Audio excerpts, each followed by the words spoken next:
Šajā video es tad pastāstīšu par jaunu klienta reģistrāciju. Jūs varat šo te klientu attiecīgi pievienot savam klientu sarakstam, un tālāk varat šim te klientam arī sagatavot rēķinus. Kā notiek šī te klientu pievienošana, attiecīgi pēc ielūgošanās administratoru panelī mēs dodamies uz klientu sarakstu. Un šajā solī tad mēs redzam augšā labajā stūrī, redzama poga izveidot klientu, klikšķinam tad virsū uz tās.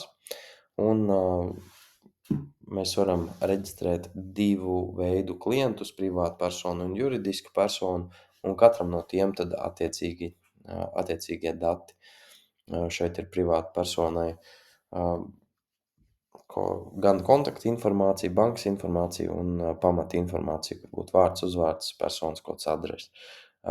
Svarīgi ir zināt to, ka visi šie te lauki nav obligātie lauki, jo dažiem, teiksim, rēķina sastādīšanai ir nepieciešama bankas informācija, citi šo te informāciju uz rēķina neliek, tāpēc šie te lauki šeit ir, bet viņi nav obligātie. Kas vēl būtu jāņem vērā, reģistrējot privātu personu, ja gadījumā šī privāta persona ir saimnieciskās darbības veicējs un viņam ir nepieciešams, lai uz rēķina parādītos arī viņa reģistrācijas numurs, tādā gadījumā mēs reģistrējot klientu vienkārši atzīmējam, ir saimnieciskās darbības veicējs un norādam viņa reģistrācijas numuru. Juridiskai personai līdzīgi kā reģistrējot privātu personu, tāpat pamata informācija, kontakta informācija un bankas informācija. Abos gadījumos svarīgi ir zināt arī to, ka nepieciešams norādīt e-pasta adresi klientam, jo tā e-pasta adrese tiek izmantota, lai klientam nosūtītu šo te rēķinu, kurus jūs tālāk sagatavojat, un arī uz šo te adresi iet atgādinājumu par, teiksim, kavējumiem vai rēķina apmaksas tuvošanos. Šeit juridiskai personai arī ir PVN numuru lauks, kur, ja gadījumā juridiskā persona ir PVN maksātājs, tādā gadījumā šeit arī varam norādīt PVN maksātāju numuru. Principā tas par jaunu klientu reģistrēšanu būtu viss. Mēs varam testam pieregistrēt klientu. Šeit tad ievadam viņa vārdu, tālāk norādām arī uzvārdu.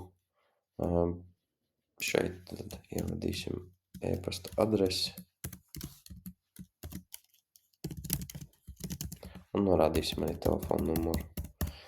Tad, kad visa informācija ir ievadīta, mēs spiežam uz pogas saglabāt klientu un mēs tiekam novirzīti uz klienta profila lapu. Šeit tad ir tāds kā neliels kopsavilkums par viņu.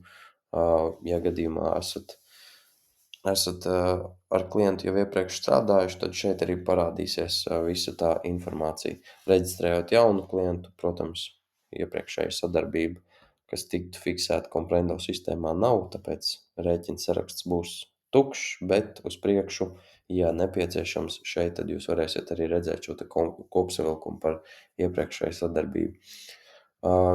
Mūsu tikko reģistrētais klients ir pieejams tagad arī klientu sarakstā, un šeit mēs varam apskatīt klienta kopsavilkumu. Tas būtībā būtu arī viss. Paldies par skatīšanos!